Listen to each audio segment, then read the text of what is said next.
My name is Marjón Meyer and I'm going to be talking to you about adult life, adulting. En ek gaan hierdie aanbieding in Engels doen sodat ons meer jong mense kan bereik. En ons weet mos, julle verstaan almal baie mooi Engels. So our first subject is about life is difficult. And this is actually the first sentence in one of my favorite books by M. Scott Peck, The Road Less Traveled. And so once we've accepted that life is difficult, in a way it actually becomes a little bit easier to deal with life. Life is difficult currently. Maybe you're really irritated by lockdown, your parents' rules, the fact that you can't really socialize, that you can't have a beer with your friends, that you're sitting at home, perhaps feeling bored, not sure where to go with your life and decisions that have to be made. Maybe your academic studies are on hold, or you're finding online difficult. Although I find that a lot of students are saying they enjoy online studying as it actually gives them the focus that they require. But we handle situations all differently. Life is not just difficult because it's lockdown. Life is not just difficult during lockdown. Life is difficult. It's a fact. Almost everybody is facing some giant in their lives. But the choice is then, do you step out of the shadow of the giant and go seek the sunshine?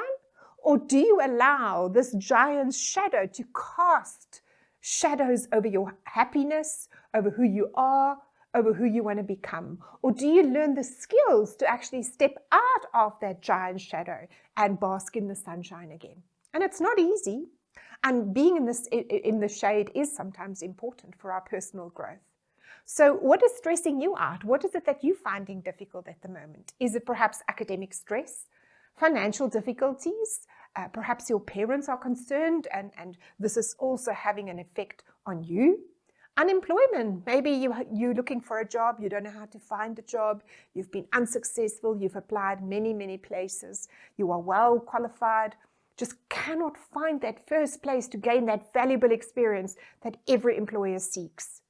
Maybe you are hurting as a result of relationships that have gone wrong, friendships, family. Maybe there's anger for various reasons. Maybe you've been disappointed by life, by lockdown, by so many things. Perhaps there's conflict because difficult situations also create conflict. Maybe not even conflict in your own home, but the conflict that we see worldwide in our country that we read about. It has an impact on all of us. Life is tough.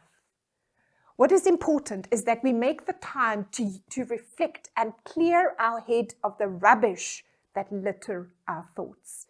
Remember, what you allow in your mind will determine your focus. We need to learn to throw out that rubbish. It does not deserve so much airtime in your head.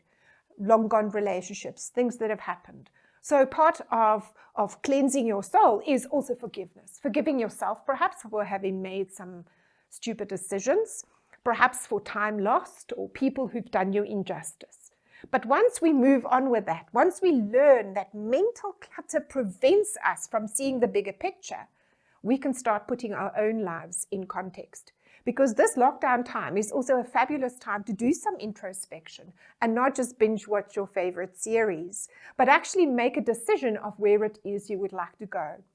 And if you have some digital skills, if you can surf, if you can go online, if you can read, boys and girls, you can actually start something.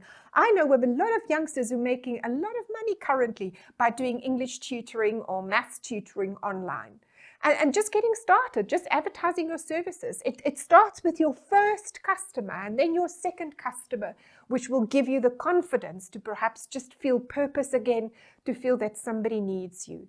Because regardless of your age and where you are in life, we all have the need to be needed.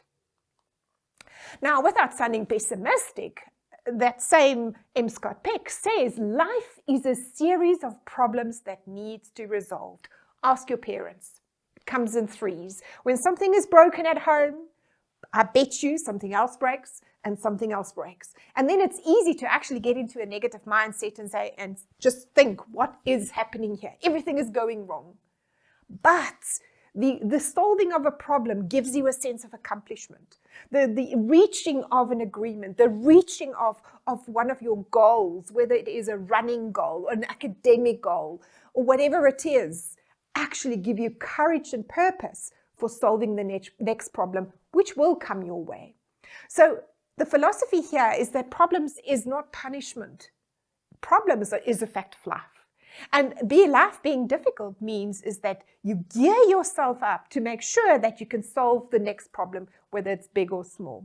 Big or small is also relevant because what is big to one person may not be big to another. It is also important that you have good role models in life, perhaps a teacher, a parent, one of your peers. Maybe you listen to some online positive conversations. Who are the people that you are hanging around with in your mind, especially because we can't be hanging around with people physically at the moment? Who are you following on Instagram, Twitter, Facebook, TikTok? What are you watching? What are you filling your mind with? Have fun, please have fun. But also do yourself a favor and listen to encouraging, inspirational people who have something good to say. Because also, are you a problem solver that solves problems, or do you moan about them? There is a range. We get people who take too much responsibility sometimes versus people who take too little responsibility. And those who take too much responsibility often disempower the people around them because they want to fix everybody else's world. Maybe you know somebody like that. We often say they have the head boy or the head girl syndrome. But often it just comes from goodness in their hearts. But unfortunately, we also have those people who take no responsibility whatsoever. They are couch potatoes permanently, not just physically, also mentally. So who are you? Are you a blamer or are you a solver? So even if something is hard, you will find the courage and the means to solve it. You need to go and sit down and say, what do I have to solve this? What resources do I need? Who can I consult? Who can I ask for help?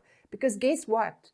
We don't have to face life on our own. But just remember, you need to ask. We cannot hear what you're thinking. We cannot hear what you are feeling, not even those living closest to you. We can hear you slamming doors at home, and we know you're angry or upset, but we don't really know what it is all about. If you need something, you need to say it so that we can help you. Remember, success is never final. So maybe you've done pretty well for yourself in your life, considering where you come from, maybe at school or varsity or wherever you are at the moment. And it's great because hard work will always be rewarded. When you're a student at school or varsity, your job is to succeed. Your job is to pass or achieve the marks that you potentially can achieve. Make sure that you understand that that's your job, to be good at what you do. Whether you are a sportsman in addition to that, or you are good with servicing others, because you're not just an academic creature. But success isn't final. Success is a stepping stone for the next level for success. Whereas failure is never fatal. So when you've done something wrong, ladies and gentlemen, there are a very, very few mistakes in life that cannot be corrected in some or other way. If you have failed a year or a subject, heaven forbid, but if it has happened, it doesn't have to be fatal. It can be restored, provided you're willing to learn those lessons and not make the same mistake again. Failure is very often the lesson we need to learn in order to become successful. And failure looks different for different people. So success is not final. It's fabulous, but it's not final. Failure is not fatal because it can be turned into success if we are willing to learn those lessons. So what we really need is courage. Courage to send that email, to make that telephone call, to start your Facebook page or your Instagram page advertising your services. Courage, opening that door, just taking that first step towards your dream. We have one thing we all have now is time. Use the time wisely. Remember your networks. Use the time at varsity, school, tertiary education, your first job to build networks. That has been seen as the single most important aspect with CEOs of the top 50 Fortune organizations in America, knowing the right people. They say you need to know people in high places, but you also need to know some people in low places to get things done, remember. So again, are you a blamer? Are you a problem solver? Are you sitting down, being a couch potato and saying, well, this is it. I can't go anywhere. My university, my school is not great with online learning. So you know what? I can't do anything. That's not true. Have you seen how many free online courses and webinars there are? Maybe you are good at something. Have you made a video and share it with other people? Maybe you're in a position to teach people things, an Excel course, digital training, whatever it is. So you choose to take responsibility to beat the giant's shadow and move into the sunlight. Remember this, if things are going wrong, there's conflict in the house, there are unspoken issues, you're not dealing with things. Maybe you're struggling with maths and you're not sharing it or you're not asking. It is said that the tendency to avoid problems and the emotional suffering inherent in them is the primary basis of all mental illness. I have a therapy practice and I can see that so many people who come and see me, youngsters and older people, very often, much later in life, struggle because they haven't dealt with something that was bothering them. For many reasons, good reasons often. Maybe people don't want to listen to you. Maybe your parents are so concerned about their own financial future and providing for you guys academically, financially, that they perhaps have lost the capacity to listen to you too, or you think they have. Find somebody else to talk to, somebody who can be a good role model to you, but solve your problems. Don't just leave it, but speak to the right people. So in order to deal with the pain of problems, it is said that there are 4 critical steps. And the first one is delaying of gratification. And this is a very good principle next time when you're studying. And this means is that you first work, then you play. So if you feel like a cup of coffee, hot chocolate, a chocolate, whatever, a nap, you need to set a little goal for yourself. And you actually encourage yourself by saying, let me finish this module, this chapter, then I can take a break for 5 or 10 minutes. Be strict with yourself and say, I cannot take that break until I have achieved my given objective, because that will teach you to actually learn to finish things and learn to work for what we say, an external locus of control or external motivation. Because what is important, if you're waiting for other people to motivate you, right, it's not always going to happen. We don't get all the thank yous we deserve. When last did you say thank you to your parents? We, as children, we often just assume it's their job to look after us. And kids are hard work. You have to water and feed them all the time. So delaying of gratification means we learn to reward ourselves for having achieved something. It doesn't have to be huge, but just it gives you that sense of accomplishment. It also teaches you self-discipline. So let's say in this time you have been eating too much, you have some flab, maybe it's time to go for a run or workout or something like that. Say to yourself, every day, I can't watch TV, I can't have hot chocolate until I've done 1 kilometer or 2 kilometers. And if you dedicate it to this, you will see how that actually grows into something longer.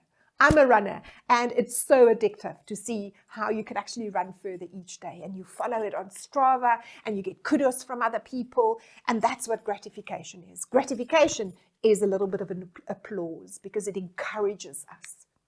The second one we've actually dealt with already, acceptance of responsibility.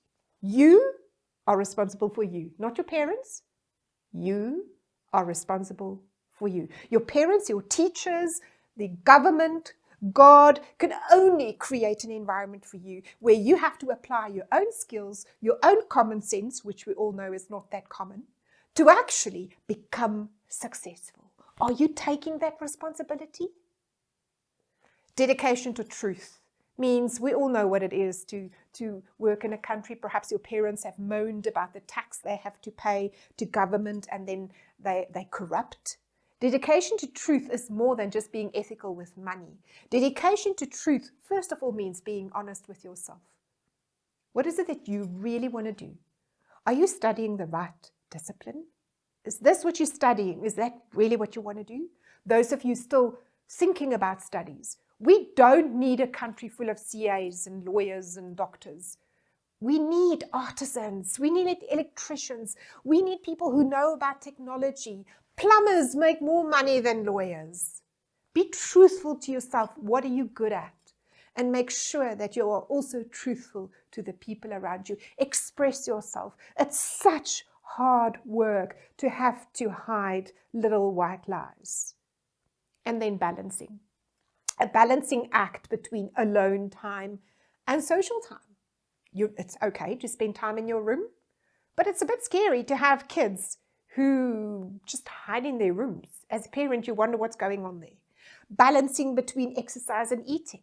Balance between being indoors and outdoors. Remember, you need 20 minutes sunshine D every day for your soul. So if you're feeling a little bit shadowy, there's a giant, you feel a little bit down, low mood, go outside. Weather is improving. In South Africa, we have about 10 cold days a year and about 10 wet days. 20 days where perhaps you can't really go outside. Please ensure that you get some sunshine on your skin. Throw a ball around with your dad or just do something different. Make sure that you have true balance in life between talking and listening. So many things is actually dependent on the balance we create. So the resolution is, without discipline, we can't solve anything. We need to move into action. Any movement, getting off the couch, getting out of bed, actually getting out of your pajamas. This of I stay in my pajamas is nonsense after 100 plus plenty lockdown days. There comes a point where you should dress up.